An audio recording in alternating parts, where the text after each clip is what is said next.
This is the waisted bag sewing pattern. It's a slim waist bag, hip bag, bum bag, running belt, money belt, or fanny pack.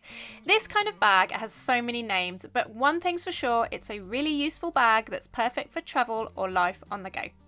This bag is great for keeping concealed on the move so you can feel safe travelling, away from pickpockets as well. In this sewing tutorial, I'll take you through how to make it step by step.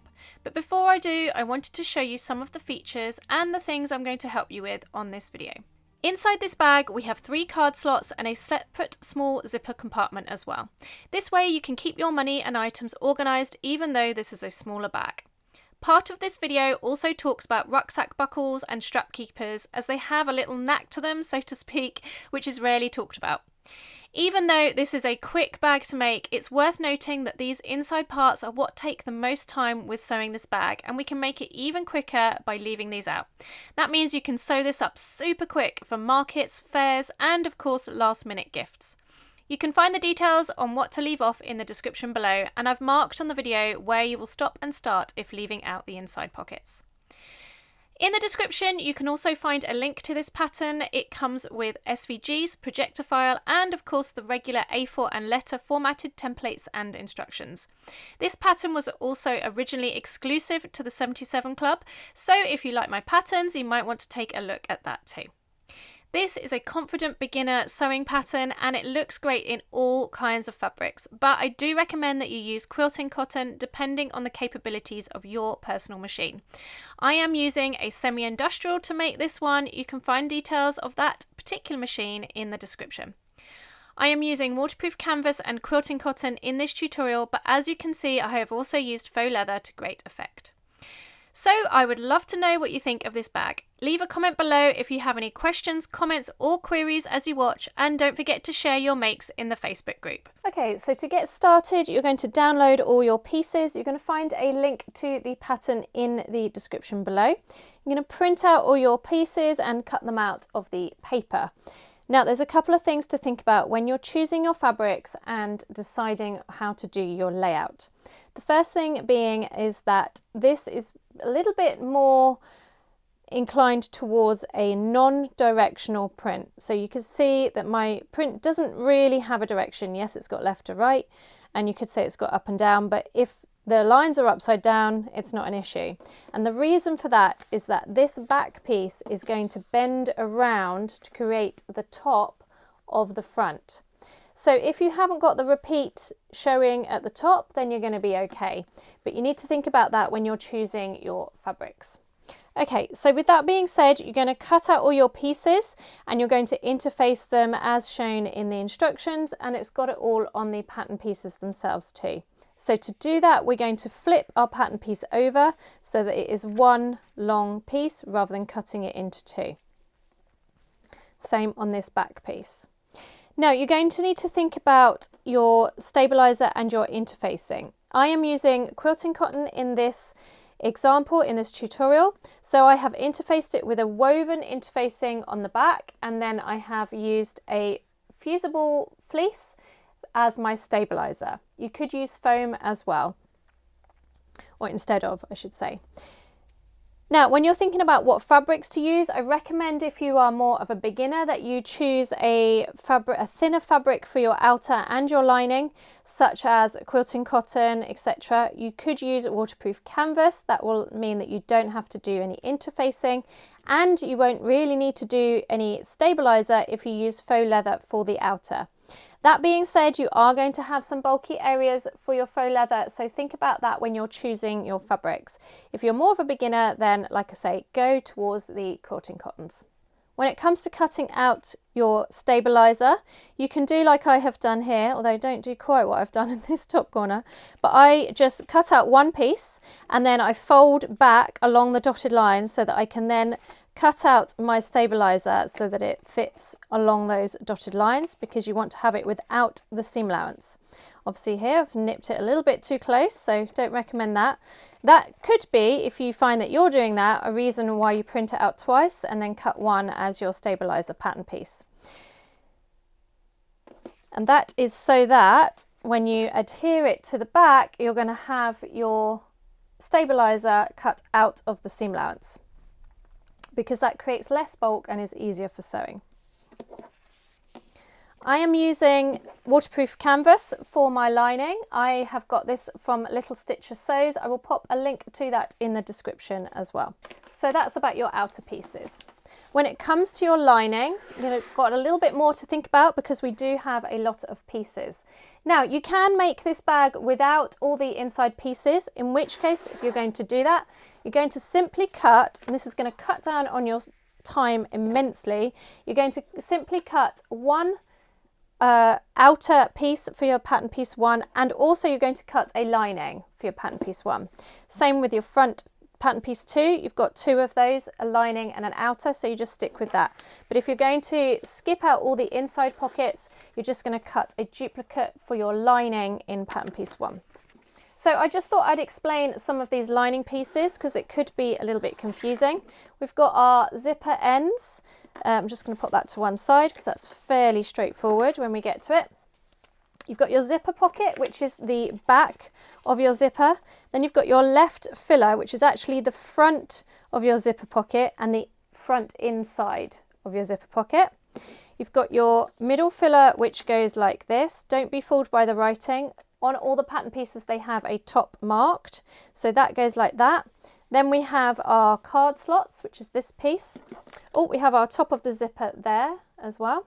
And then we have our right filler, which is here. So hopefully that explains how they are laid out when they go together. This inside as well, being all smaller pieces, would be great as a scrap buster. So don't be afraid to go into your scrap bin and mix it up with different fabric designs for this inside piece. I think it will look really fun. And I find when you're looking inside a bag, sometimes having those different prints can help you find what you need to get to. When it comes to hardware and other things that you need to think about, you want to pre-cut your webbing. So I have got one, I've gone for the median length of this long strip, and then we've got a smaller strip of webbing. I have fused the ends of all of them with a lighter. You can also use fray check to keep those nice and safe. I should note as well that this is a polypropylene or nylon webbing, so it will melt and fuse when you burn the ends. If you're using a cotton webbing, then you're going to want to add strap ends or fold them under so that they don't fray, or you could even zigzag the ends. If you are needing to finish the ends, you're only going to need to do that on the 2 ends of the long piece. You don't need to finish the short piece because that's all encased. When it comes to your zipper tapes, you want to make sure that you are choosing a number 5, not a number 3. Number 5 is your standard sizing that you get off the peg. You can either use a pre-bought one, or like me, you can have it by the yard and add your own zipper pulls, but do make sure that it's a number 5 because that will be affected in the whole pattern if not. You're also going to want to have a rucksack clip and a strap keeper. You could leave off the strap keeper and make a little loop if you want to. I just find that these look a bit better and they are stronger and keep your strap in place when you're on the move. The rucksack strap, I recommend that you have one which has these teeth behind, because that is going to help you with keeping your strap connector in place. The strap keeper has the same kind of thing. It has these little teeth in, and I'm going to show you how that works when we get to it. There's an upside down or a correct way to put it, so I'll talk you through that when we get to it. Other things I'm going to be using are double-sided tape. I am using a HD9 Janome heavy duty sewing machine, but of course you can use whatever machine you've got. This has been made and tested by domestic machines and semi-industrials like mine, but do consider your materials according to the machine that you have. You're going to want to use a Microtex needle, and you're going to want to have your regular sewing tools on hand. Okay, so the first thing we're going to do is to make the strap that goes around our waist. So we've got our long piece of webbing, our short piece of webbing, the 2 strap connector pieces, and we've got our buckle and our strap keeper. So we're going to grab our shorter piece of webbing, and we're going to grab the female part of the buckle, and we're going to place the webbing through, fold it in half so that it matches together, and pop a clip to hold it in place. Pop that to one side a second.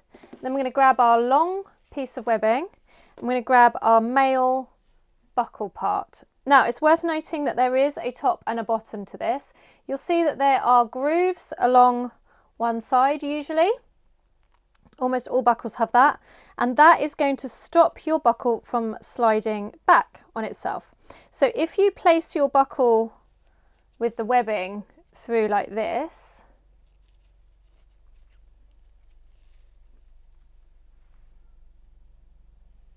you're going to see that it still slides. Okay, now obviously we're going to put a strap keeper on there, but maybe you don't want to, but this is not how it's been designed. So what you want to do is we want to have those teeth facing down towards the webbing. So we're going to place the webbing up through, back through that central part. Now that that's in place, when we pull on it, as long as we're pulling in the same direction, left to right, it does not slide. So you see the difference between how you put the webbing into the buckle.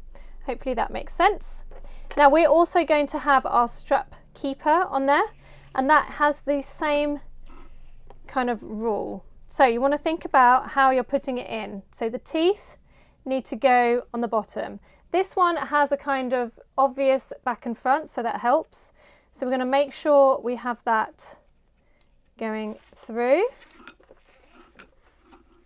So it goes, place it on the middle part of the webbing, pull that loose end through, and then that is going to go up through that first part, down through the back, and then the teeth is going to keep that in place. And again, that is not going anywhere. There's no way that's going to slip and slide.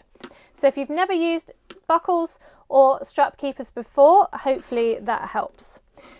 Okay, now we're going to move on to actually attaching our strap connectors. But the first bit of sewing before we do that is we're going to just do a line of stitching close to the end of that buckle, the start of that buckle, the female buckle, on that short piece of webbing. So I've put on a zipper foot so that I can get it really nice and close to the edge of that buckle.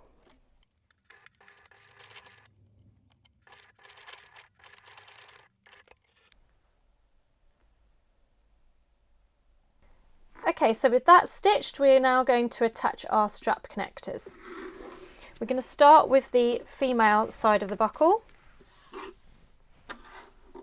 and we're going to fold it in half so that we are matching up that curved edge and the short edge. Okay, so we've got that diagonal part at the bottom. It's worth noting as well, on all the pattern pieces, all of the top parts are labelled. So you'll see that this is labelled as the top because it's folded.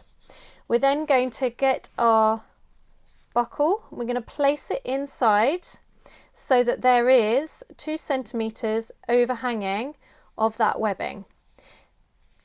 Now it's worth noting we are trying to match up the edge of the webbing with the top edge of that fold.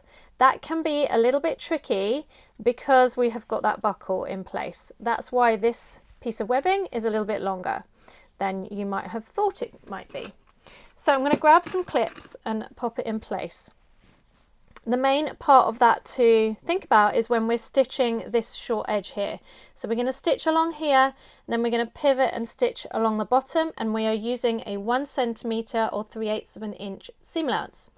When we start at the top, we want to make sure that this webbing is angled so that it is 2 centimetres overhang, like I say, but that is straight against that edge.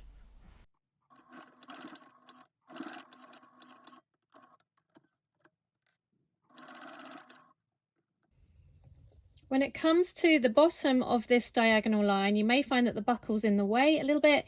You can kind of fold the fabric out the way and pull the buckle out of the way so that you can get right down to the bottom of that corner.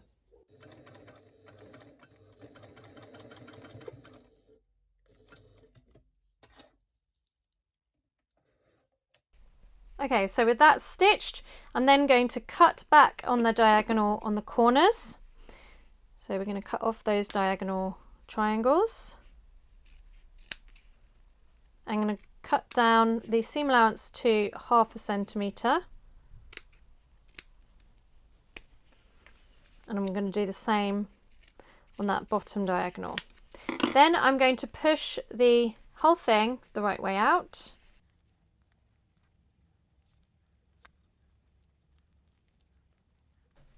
like so, and I'm going to top stitch along those 3 edges, and I'm going to baste along that curved edge just to hold the layers together.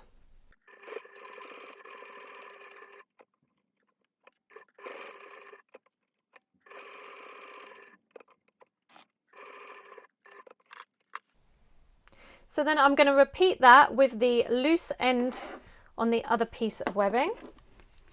So you want to make sure that we have not flipped it over so that you're doing it the right way up, especially if you have a directional print. Fold over that strap connector and place the webbing in. It's a little bit easier this time because we haven't got that big buckle in the way.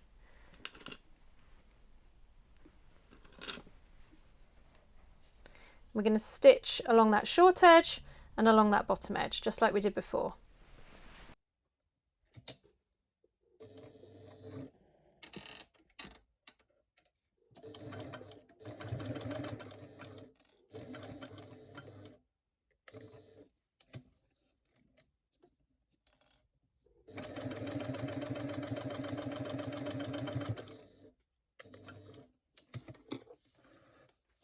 Cut off the diagonals again, making sure we don't cut the webbing, and cut down the seam allowance.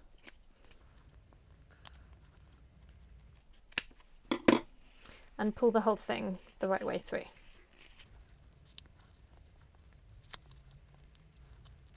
And just like we did on the other side, we're going to top stitch along those 3 edges and baste along that curved edge.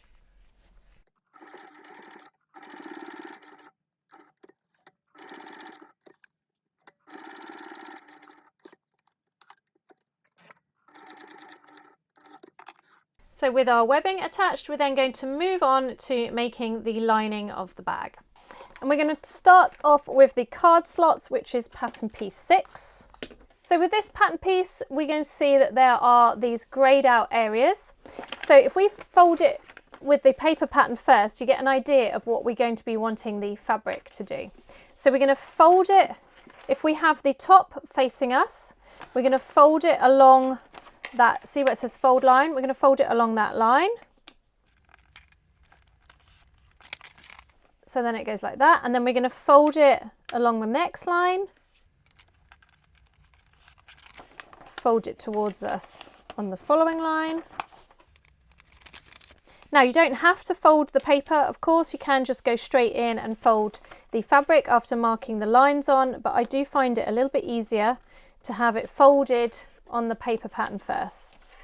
So you'll see that all the greyed out boxes are the bits that are on the inside that you're not going to see inside of the card slots, and the rest is what you see on the outside. So it folds up like that. Okay, and that is what we want our fabric to be doing. So we're going to lay it on. Again, you could mark the notch lines if you want to. There are the measurements for this if you're using the SVG to cut out as well. You can find that in the pattern instructions. So we're going to fold it up.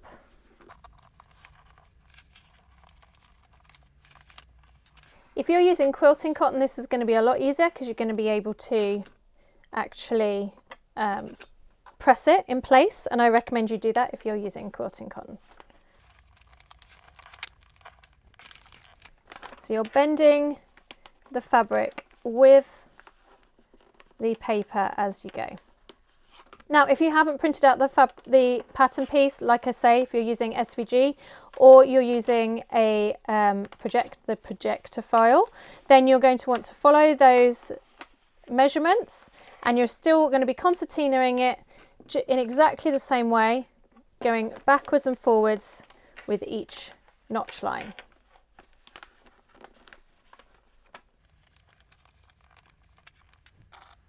Mine's gone a bit off that way, but that's okay. It's all going to work out in a minute. Okay, so now we've got that in place, I'm going to carefully remove my paper pattern.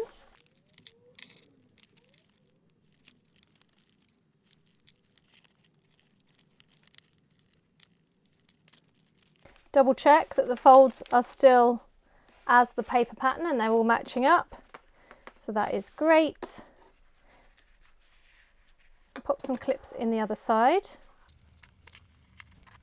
Now I'm going to carefully peel this back, and I'm going to be top stitching each individual part. So if we make sure that that is nicely aligned, that bottom one, and I'm going to top stitch along that edge, so it's just that fold.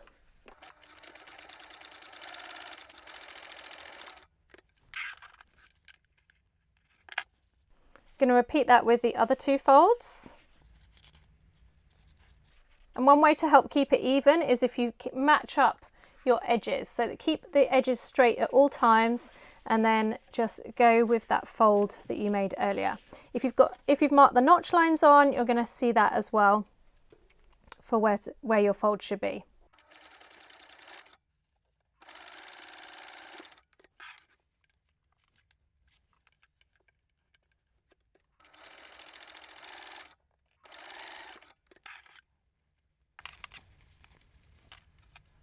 Okay, so then it looks like this. Then we're just going to double check again that the folds are all in the right place. Keep our clips nicely attached through all the layers. This is where those thinner clips come in really handy.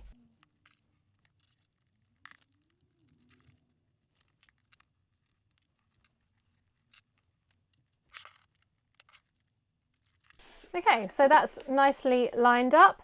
Then I'm going to baste along each side edge.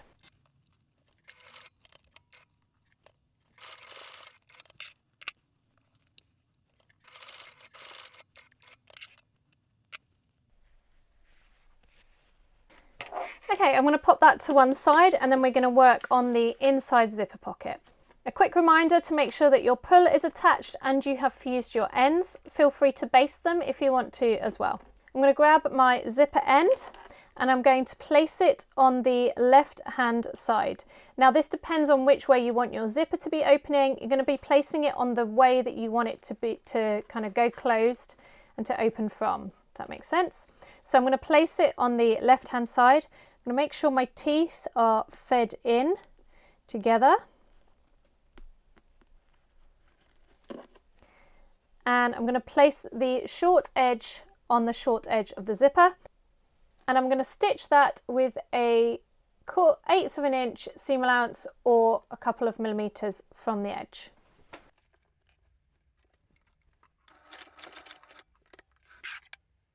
Then I'm going to grab my other zipper end, and I'm going to place that right side down as well, so everything is right sides together,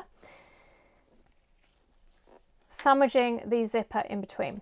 Then I'm going to stitch with a 1 centimeter or 3/8 of an inch seam allowance, again from that short edge.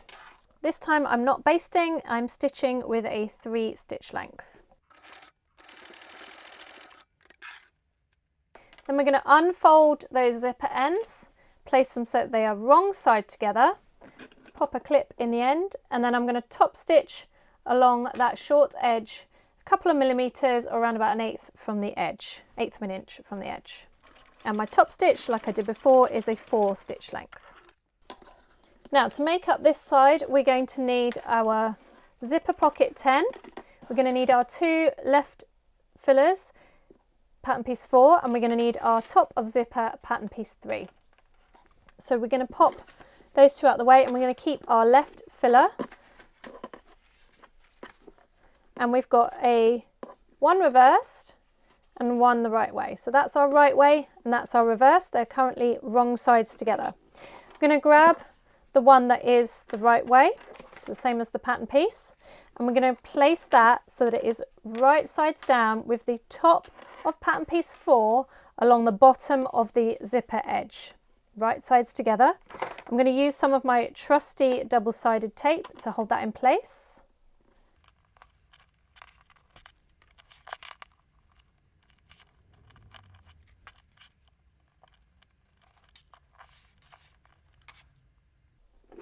I'm going to baste a couple of millimeters, or around about 1/8 of an inch from that edge.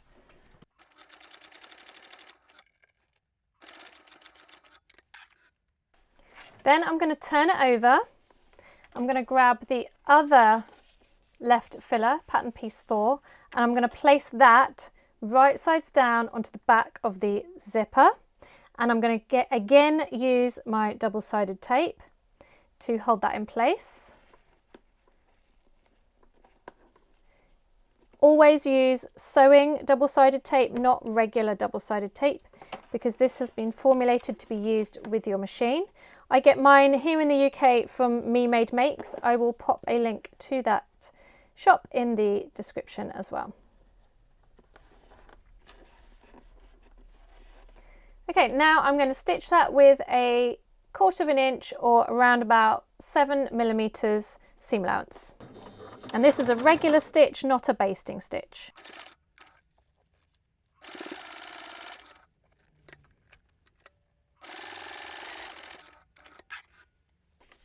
Then we're going to flip those 2 pieces so that they are wrong side together. I'm going to place a couple of clips along that bottom curved edge just to hold it in place. And then I'm going to top stitch along the bottom of the zipper.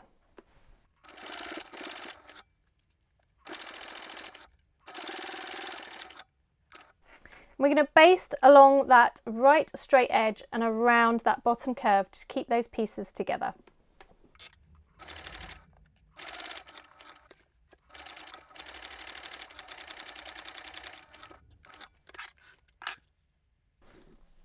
Then we're going to grab our zipper pocket pattern piece 10 with it right side up. We're going to lay on the piece that we have just stitched, and we're matching up the top of the zipper with the top edge of pattern piece 10.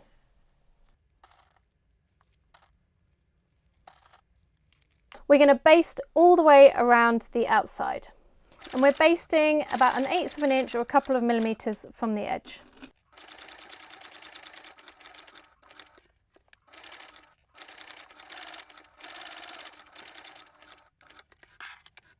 Then we're going to grab our top of zipper, pattern piece 3, and we're going to place it so that it is right sides together.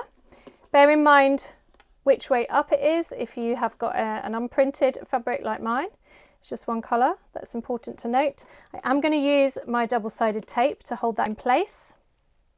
Remember that all the pattern pieces, even if you're using SVGs or the projector file, you do have it written on, but even if you're using the SVGs, it does have it written on the template. So even if you just pull that up on your computer and just check which way up the pattern piece needs to be.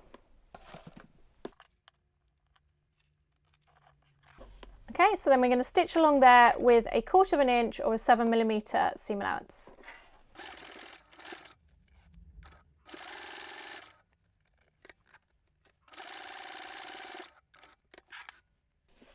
Then we're going to fold that part up, and we're going to top stitch along that bottom edge there next to the zipper.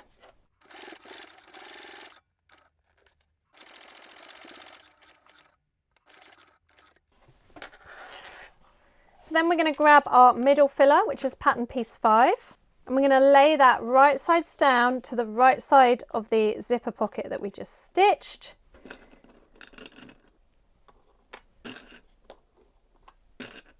And we're going to stitch that in place with a 1cm seam allowance.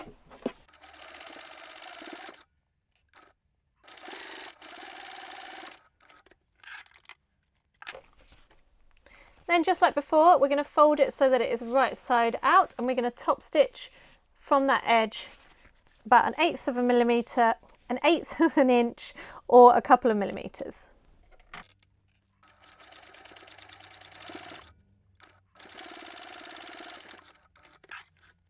Oh, looks like I need to do a bobbin change. I guess it's time for a cup of tea.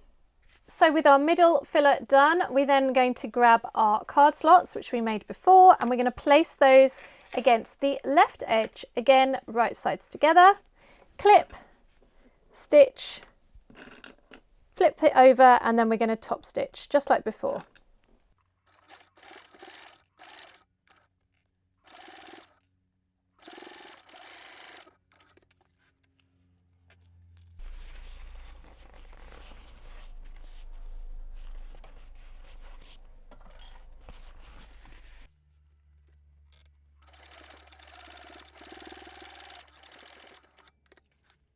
Then we're going to grab finally the right filler pattern piece 7,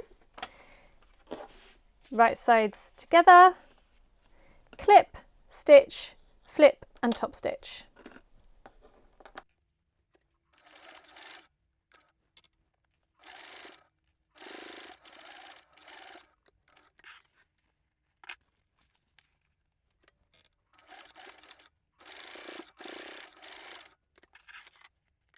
It's worth noting as well that your top edge should match all the way along. Don't worry if it doesn't. Mine is a little bit off again, and obviously not having a great sewing day. We all get days like that. But if you can align your top edge, go with your top edge rather than the bottom curve, because that's going to look a little bit strange as you're sewing. So we've got our lining for our back completed. We're then going to move on to sewing the long zipper. So for our long zipper, we're going to do the same as we did for our short zipper, and we're using the 4 zipper ends. So this is pattern piece 8. We're going to place them right sides together on each end. You can baste them beforehand with the front one right sides down to the front of the zipper, and the back, and then place the back one right sides down to the back of the zipper. Or like I'm going to do this time, I'm going to do it all in one. Clip it and then stitch it 1 centimetre from the edge. And we're going to be doing this on both ends.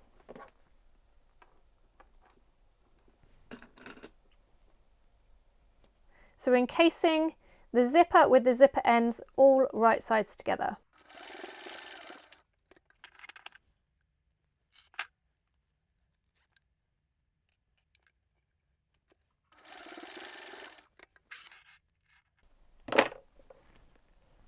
Just like before, we're going to open up the zipper tab ends and have them wrong sides together, and then we're going to top stitch along that zipper edge. And once again, it's around about 1/8 of an inch or a couple of millimeters from that folded edge.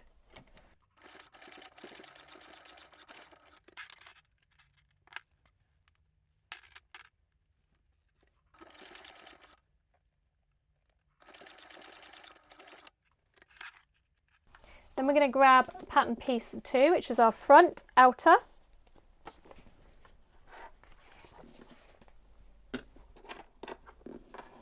And we're going to place the top edge of pattern piece 2 along the bottom edge of the zipper.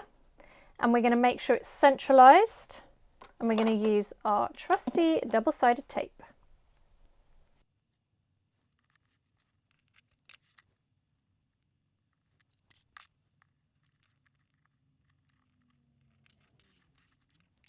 We're going to baste that in place with 1/8 of an inch seam allowance or a couple of millimeters from the edge.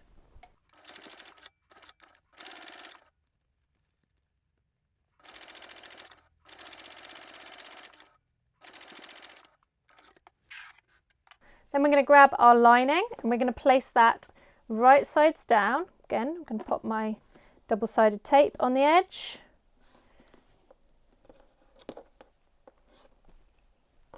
Now, I don't know if you can see, but there is a little bit of an overhang. Don't worry about that because we can chop that off after. Just make sure it's centralized.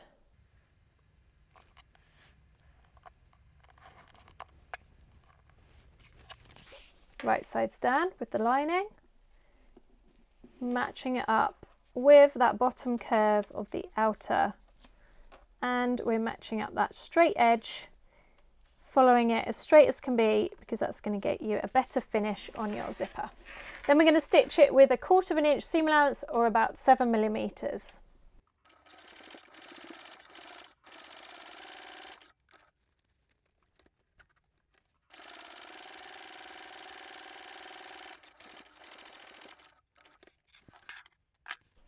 Then we're going to flip that around so that it is all wrong sides together, and we're going to top stitch along that zipper edge, matching it up and pulling the curves so that they mate along that bottom edge.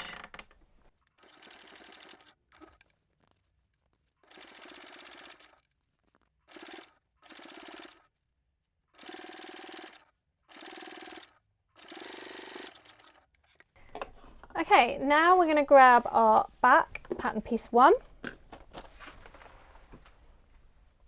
and we're going to grab our lining that we stitched before. Now you want to make sure that your lining is the same size as your pattern piece 1. So take this moment to just lay the pattern pieces on, make sure there's anything that needs chopping or altering before we go ahead to the next stage.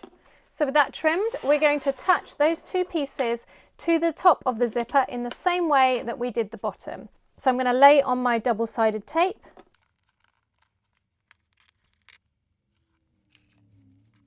Place my outer right sides together, right side down. If your zipper tab is longer than the edge, then you're going to want to be matching it up with that bottom curve. I'm just flipping it over because it's a little bit easier to see from this side. Then we're going to put our lining again on the back.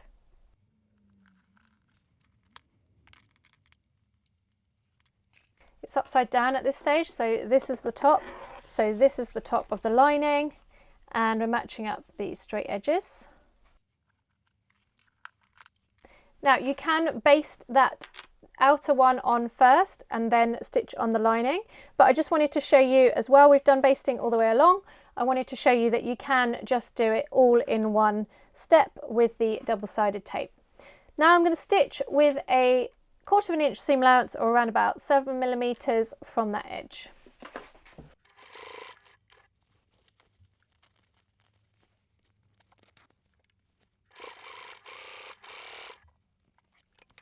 Be sure to move the zip out of the way so that you can get nice and close to the teeth.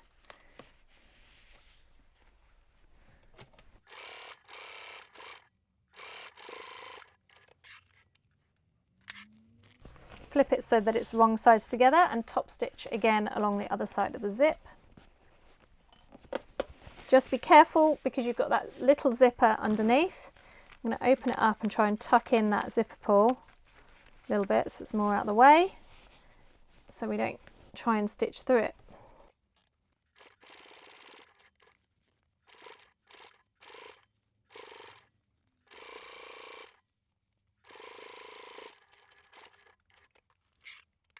Okay, so with our zipper placed in, we're then going to grab our strap connectors and our webbing, and we want to think about which side you want to have your buckle to be on. I'm going to have mine on the right side as you're looking at the bag, or as you're looking at the person. We're going to mark on 1/2 centimetre up from that bottom folded edge where it's connected to the zipper. I'm going to use a pin to mark that in place, but you could use friction pen or some chalk if you prefer. We're going to lay our strap connector on.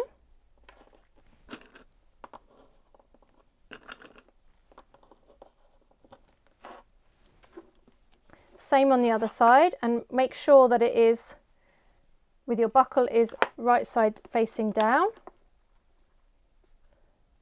And you're lining it up with that pin that you placed in to follow the curve.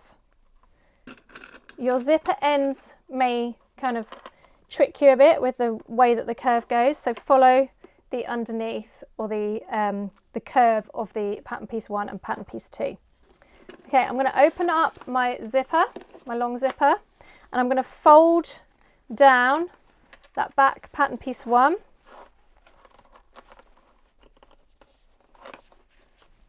And pop a clip in the bottom there. Same on the other side. Replace those clips so that we've got all the layers. And then we're going to baste within the seam allowance, so around about 1/2 centimetre or 1/4 inch from that edge to keep those strap connectors basted in place. And we're going through the 2 outer layers and the front lining, but we're only doing it over that strap connector on each side.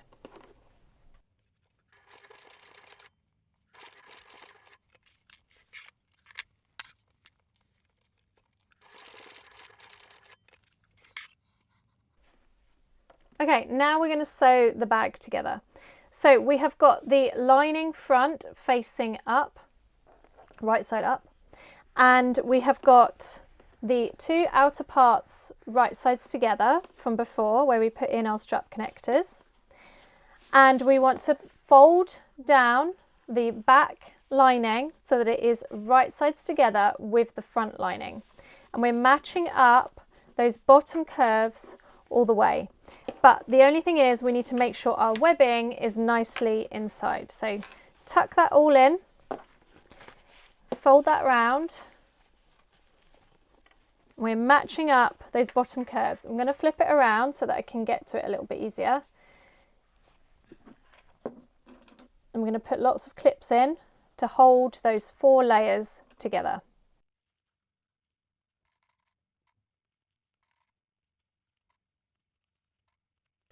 Okay, so that's all clipped together. We're then going to lift up the lining 2 pieces around where the card slots are.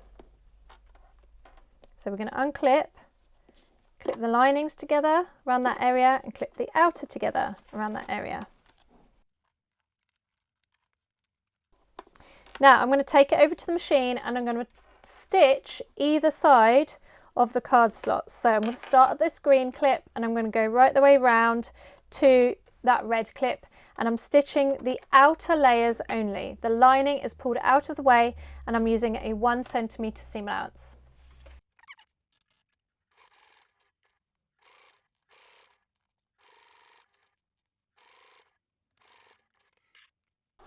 Okay, I'm just placing those clips back in place. Next, we can turn it over so we can see our stitch line from before. I'm going to stitch either side, so I'm going from this corner round to where, just past where the stitching started.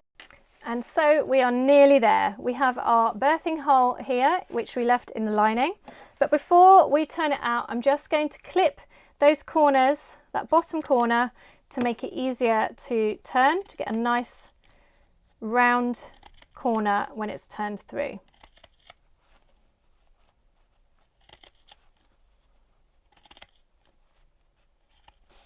Don't have to use pinking shears, of course, you can just cut out little triangles.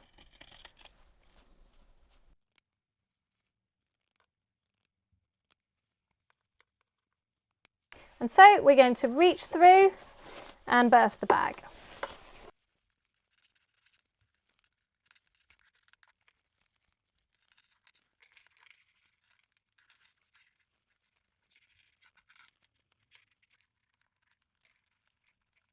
If you've used quilting cotton, you can give that a nice press and a steam to get that curve really nice.